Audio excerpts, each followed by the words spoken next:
할렐루야. 아멘. 오늘도 우리 히즐라임 처치는 하나님께 최고의 예배를 드리길 소망합니다. 아멘. 지난주의 말씀을 잠시 나누도록 하겠습니다. 이 11장 4절 예수께서 들으시고 이르시되 이 병은 죽을 병이 아니라 하나님의 영광을 위함이요 하나님의 아들이 이로 말미암아 영광을 받게 하려 함이라 하시더라. 여기서 영광이라는 단어가 두 번이나 반복되었습니다. 이 영광, 이 말씀에서 예수님께서 하신 그 두 번의 말씀에 영광은 어떤 영광을 말한다 하였습니까? 우리는 지난주 이 요한복음 11장 4절의 말씀, 이 영광의 말씀을 깊게 말씀으로 나누었습니다. 이 말씀에서의 영광은 어떤 영광을 말하는 것입니까? 하나님의 영광을 위함이요 또 하나님의 아들이 이로 말미암아 영광을 받게 하려 함이라. 자, 나사로를 살리면 하나님의 영광이 드러난다는 겁니다. 그리고 나사로를 살리게 되면 하나님의 아들인 예수님 또한 영광을 받게 된다는 거예요. 그러니까 하나님의 영광이 드러나고 예수님께서 영광을 받게 된다는 것입니다. 자, 그렇다면 여기서 말하는 영광은 무슨 영광이라고 할 수 있습니까? 사람이 할 수 없는, 사람이 절대 할 수 없는 죽은 자를 살렸기 때문에 그 능력 때문에 그 놀라움 때문에 하나님의 영광이 드러나는 것입니까? 그리고 죽은 나사로를 살리기 위해서 쓰임받은 존재가 예수님이시기 때문에 나사로의 부활이 예수님의 영광이 되는 겁니까? 예수님이 죽은 자를 살렸어. 예수님께서 죽은 자를 살렸어. 와, 진짜 예수라는 사람이 메시아인가 봐. 이러면서 수많은 사람들이 예수님을 향해서 환호합니다. 수많은 사람들이 예수님을 따릅니다. 호산나 호산나 다윗의 자손이여 하면서 종려나무 가지를 막 흔들면서 환대하고 자신의 겉옷을 땅에 받치면서 깔면서 그 위로 걸어가라고 하지 않습니까? 그렇게 수많은 사람들이 예수님을 따르고 수많은 사람들이 예수님을 환대하는데 그것이 바로 예수님께서 받으실 영광입니까? 여기서 말씀하고 있는 영광은 바로 어떤 영광을 말하는 겁니까? 우리가 여기서 생각해 봐야 될 것은 무엇이냐면 예수님께서 나사로를 살리러 가는 그 길은 어떤 길이라고 했어요?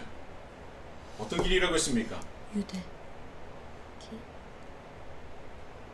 죽음의 길, 십자가의 길이라고 말씀을 드렸습니다. 메시아로 추앙받는 그런 길이 아니라고 했습니다. 예수님께서 나사로를 살리려 베다니로 가시는 그 길은 자신이 죽을 수밖에 없는 그 길, 십자가의 길의 시작이라고 말씀을 드렸어요. 그러니까 나사로를 살리러 가는 길은 예수님께서 죽으러 가시는 길입니다. 그렇기 때문에 사도 요한은 11장 서두에 향유 여인 그 마리아를 직접 설명하면서 그 의도를 드러내고 있다고 말씀드렸습니다. 향유 여인 마리아가 예수님의 머리에 그리고 예수님의 발에 예수님의 몸에 향유를 뿌린 것이 무엇이라고 했어요?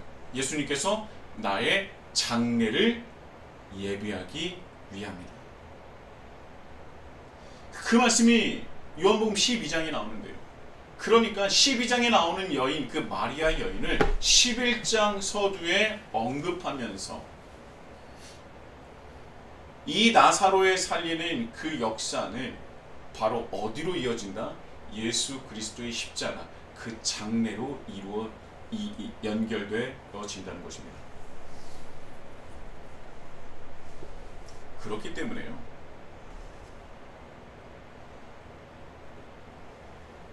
죽은 자를 살리면서 유대인들이 많은 사람들이 예수님을 환호하고 예수님을 믿기 시작했지만 수많은 사람들이 호산나 호산나 다윗의 자손이여 라고 하면서 예수님을 환대했지만 예수님께서 받으실 영광은 그 환송과 추앙이 아니었습니다.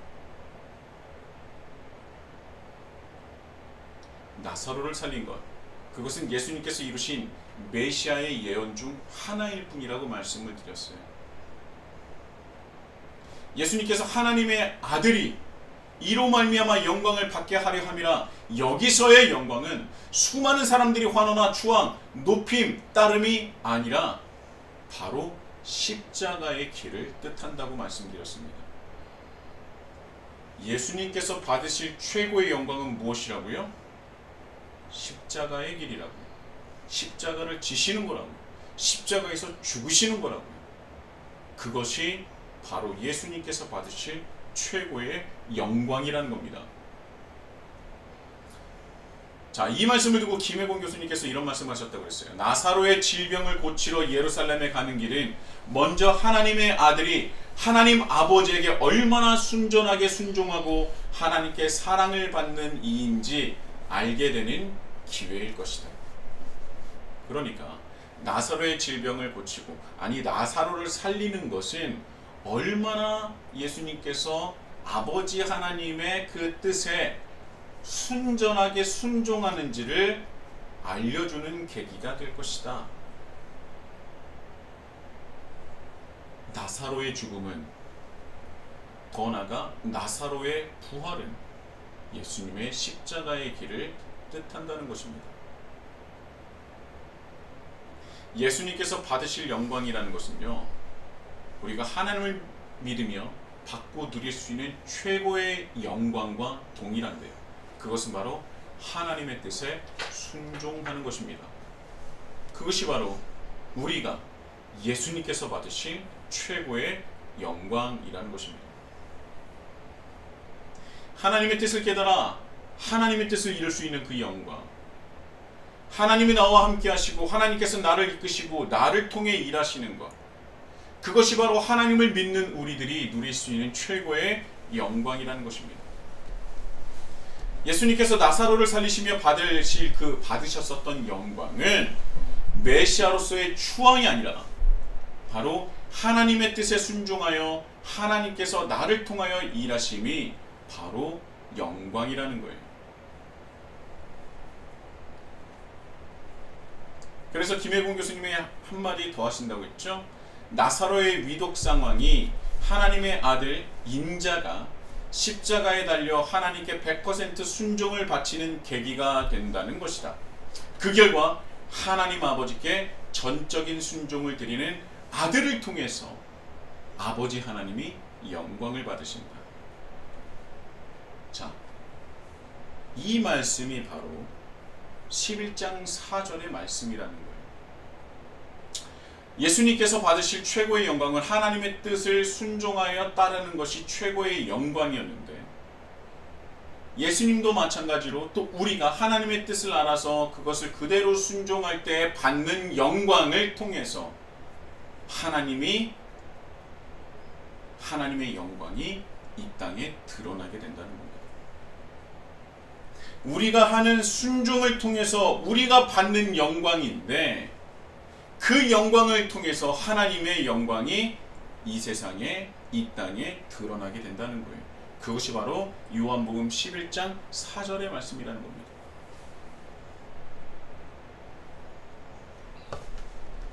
그런데 한 가지 더 말씀드린다면, 순종은 반드시 무엇을 수반한다고 했습니까? 어떤 기반 위에 순종이 세워진다고요? 희생 위에 순종이 세워진다는 겁니다.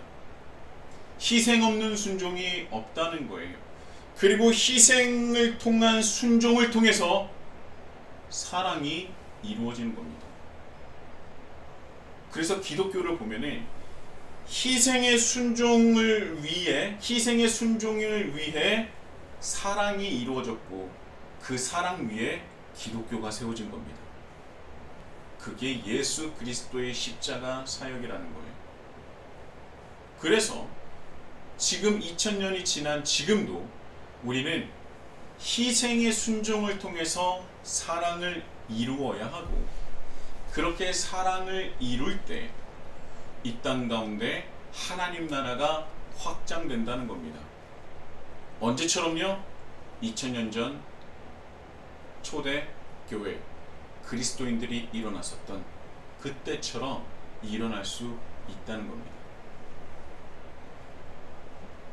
희생적 순종을 통하여 그들이 가장 비천하고 비주류였고 가장 힘없고 가진 것 없었던 그때의 초대교인들이 그 세상을 변화시킬 수 있는 가장 근본적인 원동력이 바로 희생적 순종이었다는 겁니다.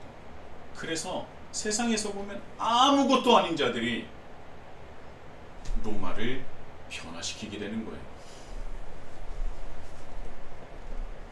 그 영광이 저와 여러분 삶 속에 넘쳐나기를 예수님의 이름으로 축복합니다. 자, 오늘 본문 말씀으로 들어가겠습니다. 5절입니다. 예수께서 본래 마르다와 그 동생 나사로를 사랑하시더니, 자, 예수께서 마르다와 마리아 그리고 나사로를 사랑하셨다고 합니다.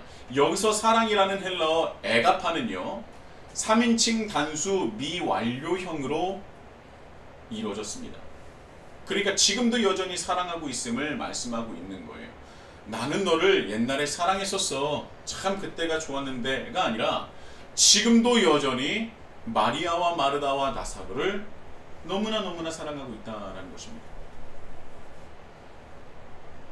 그런데 좀 이상한 것이요, 6절에 보면 나사로가 병들었다 함을 들으시고 그 계시던 곳에서 바로 베다니로 달려가시느니라, 이런 말씀이 아니라 그곳에서 이틀을 더 유하셨다고 합니다.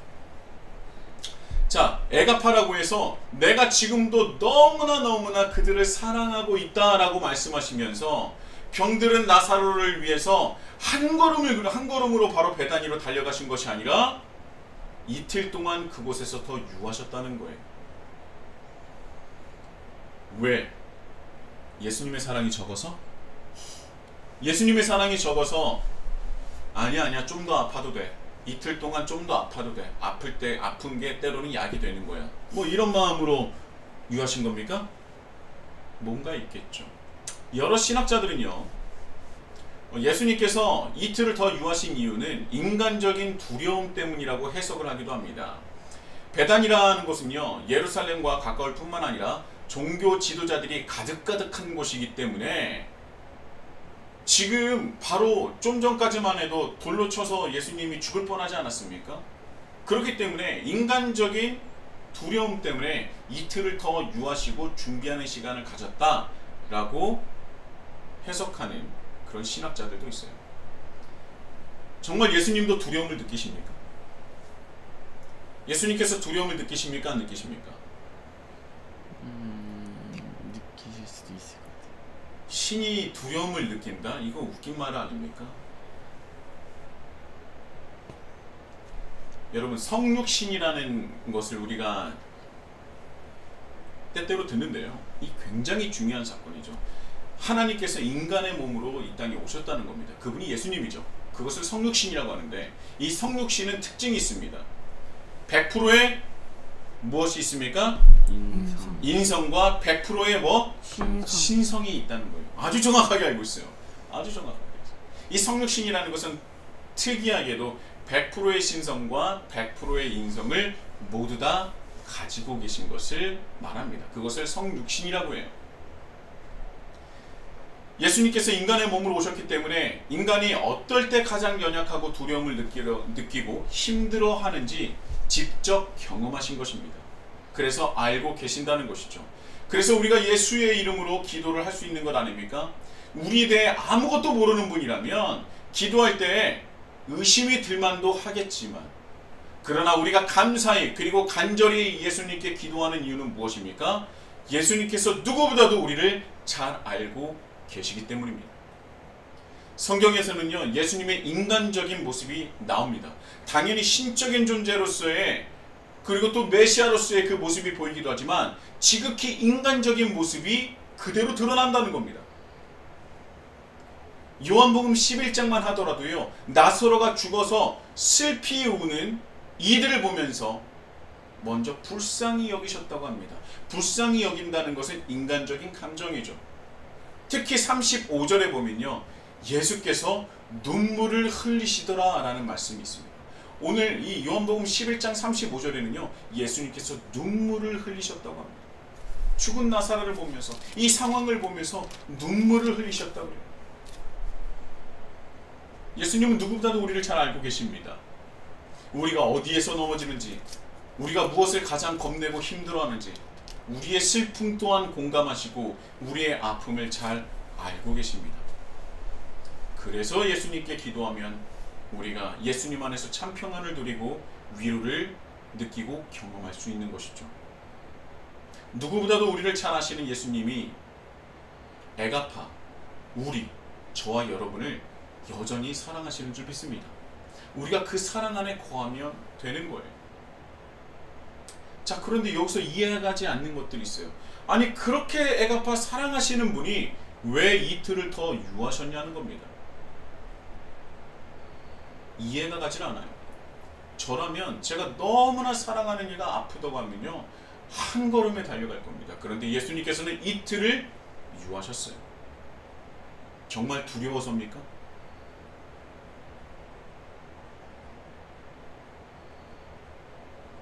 어떤 분은 그렇게 얘기해요. 나사로가 아직 죽지 않아서 죽을 때까지 이틀을 더 유하셨다.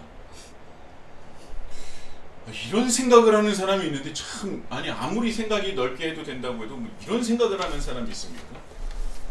아니, 나사로가 아직 안 죽어서 죽을 때까지 이틀을 더 유하셨다는 거예요. 이런 말도 안 되는 생각을 하신 분이 계신다면 머리를 스스로 한 대 쥐어박으셔도 괜찮습니다. 자, 우리는요, 에가파를 말하고 있지 않습니까? 지금도 여전히 너무나 사랑하고 있다는 거예요. 아무튼 이틀을 더 유하시고 7절, 드디어 그 후에 제자들에게 이르시되 유대로 다시 가자 하시니. 자, 이 말씀을 듣고요, 제자들이 놀랍니다. 놀라서 자빠져요. 너부러졌습니다. 뭐라 그래요? 라삐요, 방금도 유대인들이 돌로 치려 하였는데 또 그리로 가시려 하나이까?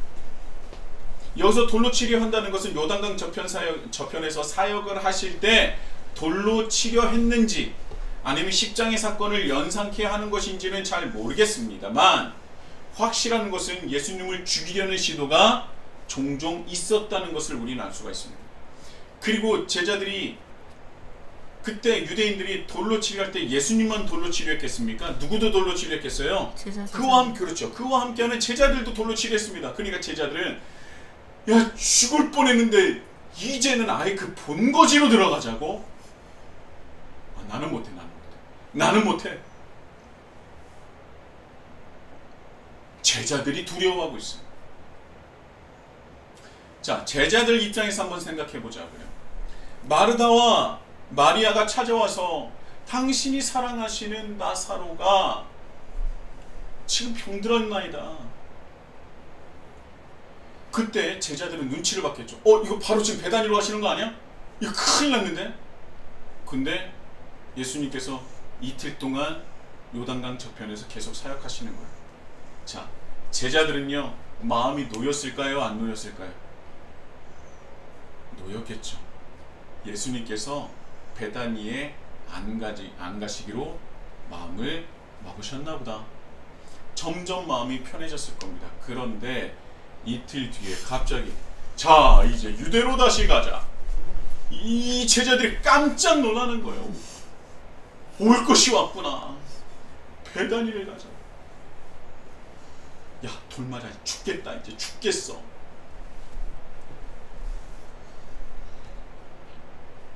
그때 예수님께서 대답하십니다. 낮이 12시간이 아니냐. 사람이 낮에 다니면 이 세상의 빛을 몸으로 실족하지 아니하고 밤에 다니면 빛이 그 사람 안에 없는 거로 실족하느니라. 자, 이 말씀은요, 낮이 12시간이다 라는, 그래서 총 24시간이다 라는 것을 말씀하는 것이 아니라, 빛이 있을 때는 너희들이 실족하고 싶어도 실족할 수가 없다. 그럼 빛이 누굽니까? 예수님이잖아요. 내가 너와 함께 할 때는 그런 일이 일어나지 않을 거야. 그러나 내가 사라지는 그때 너희들이 실족하여 넘어질 것이다 라는 말씀을 하는 겁니다. 뭐 제자들이 이 말을 듣고 알았겠습니까? 그때는 몰랐겠죠. 근데 나중에 사도 요한이 생각을 해보니까 아, 그때 나사로의 그 사건 직전에 예수님께서 하셨던 이 말씀이 이 뜻이구나. 그래서 사도 요한이 그 말씀을 기억하여 여기 기록한 거예요. 그때는 예수님께서 이 말씀이 무슨 말씀인지 몰랐을 겁니다. 내가 죽을 때까지 너희들은 걱정하지 않아도 돼. 너 돌로 맞아 죽지 않을 거야. 자, 그 말씀을 하시고 한마디 더 하십니다. 우리 친구 나사로가 잠들었도다. 내가 깨우러 간다. 자, 그런데 이 말씀을 들은 제자들은 더 다급해지는 것 같아요. 그래서 뭐라고 합니까? 제자들의 심정은 지금 뭐 어때요? 베다니에 가고 싶습니까? 안 가고 싶습니까? 안 가고 싶어. 안 가고 싶으니까 뭐라고 해요? 주여, 잠들었으면 낫겠나이다. 이게 잠들었을 테니까, 잠드셨다면서요. 나사로가 지금 자고 있다면 그럼 낫겠죠. 고로 베다니에 안 가셔도 되겠습니다. 라는 그런 말씀 아닙니까? 그러니까 예수님께서 깨우러 간다는 그 말 때문에 나사로가 진짜 잠을 잔다고 생각을 했던 것 같아요. 그래서 13절입니다. 예수님께서 한마디 툭 던지세요. 나사로가 뭐 했다? 죽었다. 이어서 말씀하십니다. 내가 거기 있지 아니한 것을 너희를 위하여 기뻐하노니 이는 너희로 믿게 하려 함이라. 그러나 그에게로 가자 하시니. 자, 이 말씀이 바로 예수님께서 영광을 받으시는 그 길이심을 다시 한번 우리에게 되새겨 주시는 말씀이에요. 베다니로 가는 길은 나사로의 부활이고 예수님의 죽음을 뜻한다고 했습니다. 그리고 그 길을 당당하게 감당하는 것이 자신이 받을 최고의 영광이라는 것을 제자들로 하여금 깨닫게 하시는 것입니다. 13절의 말씀이 쉽게 와닿지 않는데요. 좀 어색하긴 한데 쉽게 말하면 이렇습니다. 너희로 믿게 하려 함이라. 무엇을 믿게 하려는 것입니까? 바로 너와 내가 걸어야 할 길은 바로 하나님께 영광을 돌리는 그 길인데 그 길은 우리의 순종을 통하여 이루어지는 것이다. 그리고 내가 걷는 길을 통해서 내가 나사로를 살리고 내가 죽으러 가는 그 십자가의 길을 통해 하나님의 영광이 드러나고 내가 받을 최고의 영광이다. 그것을 너희로 믿게 하려 함이다 라는 거예요. 내가 받을 영광을 너희 또한 믿고 따르게 하려 함이다 라는 것이죠. 내가 영광을 받기 위해서 순종으로 그 영광을 받기 위해서 내가 그 길을 떠나는데 너희들 또한 내가 받을 영광을 너희 또한 믿고 따르게 하려 함이라 라는 것입니다. 그것이 이 나사로의 사건으로 좋은 기회가 될 것이다 라고 말씀하시는 것이죠. 자, 여기서 활용정점이 나옵니다. 16절입니다. 디두모라 하는 도마가 다른 제자들에게 말하되 우리도 주와 함께 죽으러 가자 하니라. 놀랍지 않습니까? 디두모라 불리는 도마인데요. 이 디두모는요, 쌍둥이를 뜻합니다. 쌍둥이에요. 도마가 진짜 쌍둥이였는지는 모르겠지만 쌍둥이였던 아니었던 디두모라 불리는 이유가 있었겠죠. 디두모, 즉 쌍둥이는요, 저는 처음에 아이를 낳을 때 쌍둥이를 낳기를 원했습니다. 저희 가족력에는 쌍둥이가 없지만 아이를 당연히 낳을 테지만 그냥 한 번에 낳고 끝내버리자 이런 생각에 쌍둥이를 낳기를 원했는데 쌍둥이가 안 났어요.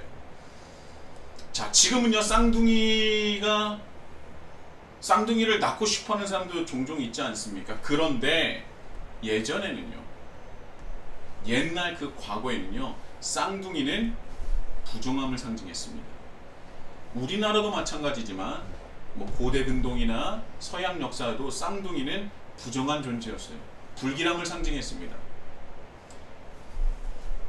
그래서 왕비가 쌍둥이를 낳으면요, 그 사실을 숨기고 한 아이만 궁에 남기고 하나는 죽이거나 죽이지 못하면 비밀에 숨겨 키우지 않았습니까? 우리나라만이 그랬던 것이 아니에요. 자, 디두모라 불리는 도마. 디두모라는 별명을 굳이 사도 요한이 덧붙여 말한 이유는 제자 중에서도요, 비주류이고 힘이 없고 존재감이 없었던 존재라는 것을 말하고 싶었던 것은 아닐까요? 도마는요, 공관복음, 그러니까 마태, 마가, 누가복음에서는요 12제자를 소개할 때만 언급됩니다.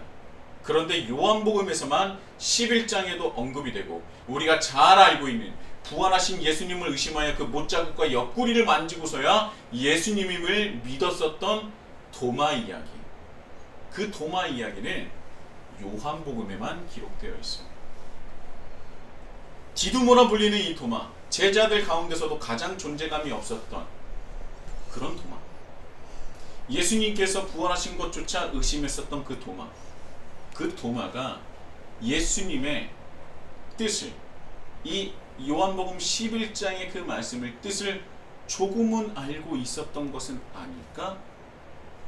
라는 사도 요한의 생각이 들었던 것 같아요. 그래서 디두모가 우리가 주와 함께 죽으러 가자, 이런 얘기를 한 것을 기록했던 것이죠. 실제로 도마는요, 우리가 잘 아시다시피 인도까지 가서 복음을 전했던 사도입니다. 3000km가 넘는 그곳을 걸어서 인도까지 갔고요, 그곳에서 순교를 했습니다. 도마가 얼마나 열심으로 복음을 전했는지, 말도 통하지 않는 그 인도에 가서 얼마나 복음을 열심히 전했는지, 도마가 인도의 신 중에 한 명이 되지 않았습니까? 도마는 물론 신이 아닙니다. 도마는 신이 아닌데 얼마나 도마가 열심히 복음을 전했는지 정말 신격화될 정도로 도마가 인도인들에게 여겨졌다라는 겁니다. 인도는 워낙 다신교인 그 힌두교의 특성이 있다고 하지만 정말 얼마나 대단했는지를 알 수 있습니다. 인도에서 도마에 관한 여러 가지 그 전설 같은 설화들이 있는데요, 도마의 무덤을 만지기만 해도 병이 낫고 죽은 자가 살아났다는 말이 실제로 있을 정도입니다. 지금도 있어요. 뭐 그것은 중요한 것은 아니죠. 그만큼 도마가 예수님께서 보이신 나사로를 살리기 위한 그 걸음, 자신이 죽으면서까지 살리려는 그 모습을 믿고 따랐었던 도마를 우리는 이 말씀을 통해서 기억해내야 한다는 것입니다. 이 말씀을 통해서도 우리는 요한복음 11장의 말씀이 어디를 향하고 무엇을 뜻하고 우리에게 어떤 말씀을 전하는지 우리는 알아야 돼요. 요한복음 11장은요, 예수님의 희생적 순종으로 자신의 죽음을 이루어 최고의 영광을 누리며 그 영광을 통하여 하나님의 영광을 드러내는 말씀이라는 겁니다. 그것이 바로 요한복음 11장이에요. 더 나아가서 그 길을 제자들에게도 보여주시고 가르쳐주시고 또 믿고 따르게 하시는 것입니다. 여러분, 제가 굳이 믿고 따른다라는 말을 나눠서 왜 말씀드린지 아십니까? 여러분, 성경에서 말하는 믿는다라는 것은요, 믿음은요, 믿고 따르는 것을 포함해요. 성경에서 말하는 믿음은 믿고 따르는 것을 포함합니다. 내가 거기 15절입니다. 내가 거기 있지 아니하는 것을 너희를 위하여 기뻐하노니 이는 너희로 믿게 하려 함이라. 여기서 믿게 하려 한다는 것은요, 너희가 나를 메시아로서 인정하게끔 하겠다라는 정도가 아니라 너희가 나를 믿고 그 길을 똑같이 따르게 하겠다라는 그 말씀과 그것이 그 기회가 될 것이라는 것을 기뻐한다라는 말씀이에요. 근데 제가 이 믿게 한다는 것을, 믿고 따른다는 것을 계속 제가 나눠서 강조하는 이유는 뭐냐면, 우리는 믿는다는 것을 그냥 그저 내가 믿음으로써 그냥 확신한다를 정도로만 생각하기 때문입니다. 믿는다는 것은 따른다라는 것을 우리는 생각하지 않기 때문에 그래요. 믿는다는 것은 반드시 따른다는 것도 포함한다는 것입니다. 따르지 않으면 그것을 믿는 것이 아니라 인식하고 있는 정도로 머물러 있는 겁니다. 이것을 꼭 아시고 넘어가셨으면 좋겠어요. 믿는다는 것은 따른다는 것을 포함한다는 것. 자, 11절에 보면요, 나사로를 향해서 예수님은 우리 친구 나사로가 라고 말씀하십니다. 우리 친구라 그래요. 여기서 친구라는 헬라어 필로스는요, 그냥저냥 친한 사이를 말하는 것이 아니라 아주 적극적이고 능동적으로 사랑하는 친구를 뜻합니다. 주로 동지나 같은 뜻을 이루기 위한 동지나 동역자를 표현할 때 사용하는 단어라고 할 수 있습니다. 여기서 나의 친구라고 말하는 것이 아니라 우리 친구라고 말씀을 하셨다는 것을 우린 집중해 봐야 돼요.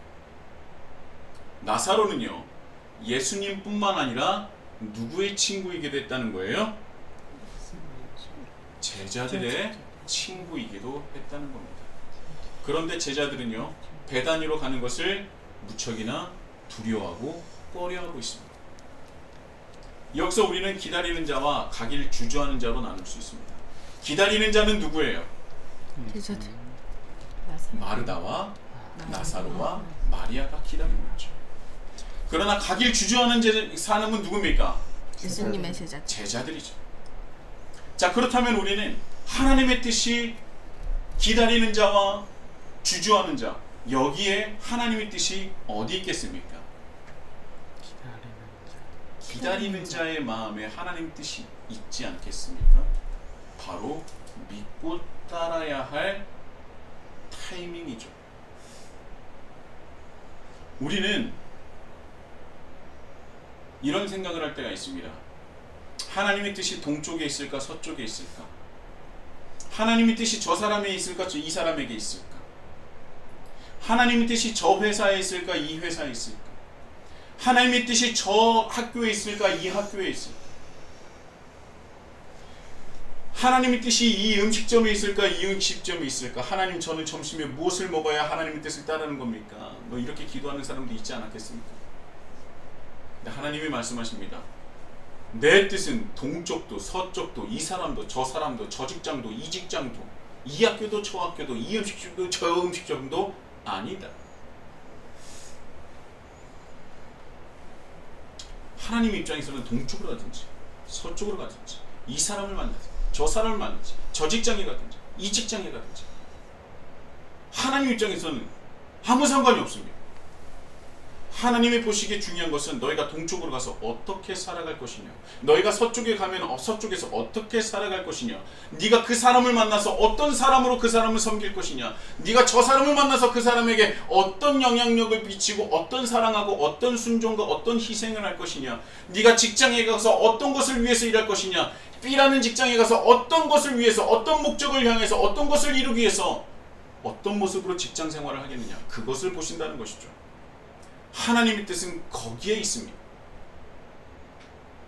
우리는 하나님께 저 직장 다니게 해달라고 합격해달라고 기도하지만 하나님 입장에서는 별로 그 직장에 가는 것 별로 상관이 없어요. 중요한 것은 내가 그곳에서 그 사람과 어떻게 살아가느냐가 중요하다는 거예요. 그리고 여기서 중요한 것은 어떻게 우리가 어느 곳에서든지 어떤 사람에게서든지 희생적 순종으로 하나님 나라를 확장할 것이냐, 희생적인 순종으로 사랑을 이루어 어떻게 그곳에서 그 사람에게 그 직장에서 하나님 나라를 확장할 것이냐, 그것을 보신다는 거예요. 자, 기다리는 자와 주저하는 자가 있습니다. 솔직히 말하면 제자들이요, 베다니로 가기 싫어하는 건 당연한 겁니다. 저는 베다니에 안 가도 됐었다고 생각해요. 다만 베다니에 갔을 때 그는 놀라운 역사를 경험하게 되고 그것을 통해서 그가 변화하게 됩니다. 그것은 그들의 선택이에요. 그들이 베다니로 함께 죽으러 가자 하는 디드모에 가장 존재감이 없을 수 있는 그 제자들의 그 말에, 그래, 우리가 주님과 죽으러 가야지, 그 선택을 할 때에 하나님은 그 선택을 존중해 주시고 그 안에서 놀라운 역사를 이루어 주시는 겁니다. 그들이 베다니에 가지 않았어도 예수님은 베다니에 가셨을 것이고 역사를 이루셨을 거예요. 그것은 누구의 선택입니까? 제자의 선택이었을 거예요. 그러나 그 선택을 함으로 말미암아 하나님 나라가 무엇을 위해서 갈까? 어떤 것이 더 좋을까? 어떤 것이 나의 희생의 순종을 이루는 것일까라고 생각했을 때, 그것을 선택했을 때 하나님의 그 선택을 존중하셔서 하나님께서 놀라운 열매를 맺어 주신다는 겁니다.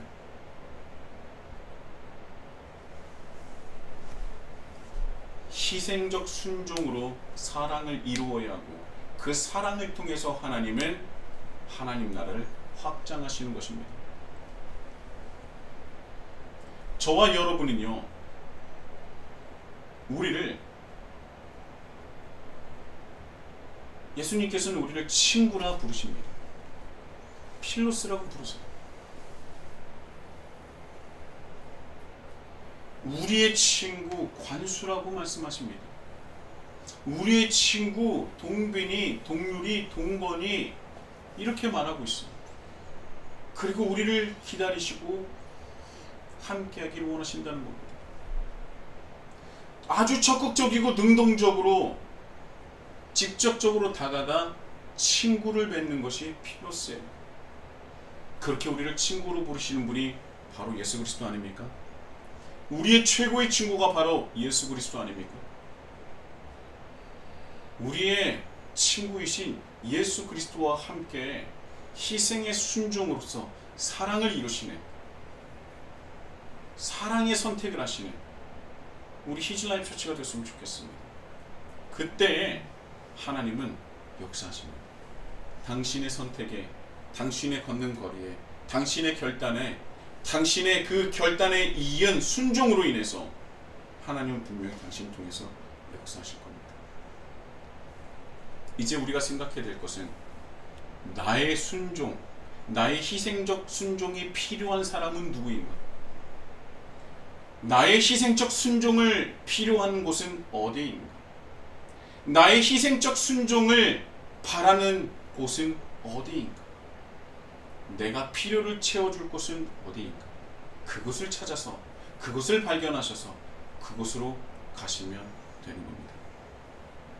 그 발걸음을 통해 하나님께서 함께 하시고 우리와 동행하시며 우리가 누릴 수 있는, 하나님을 믿는 우리가 누릴 수 있는 최고의 영광을 누리시며 하나님 나라의 확장에 동참하시는 저와 여러분이 되시길 예수님의 이름으로 축복합니다.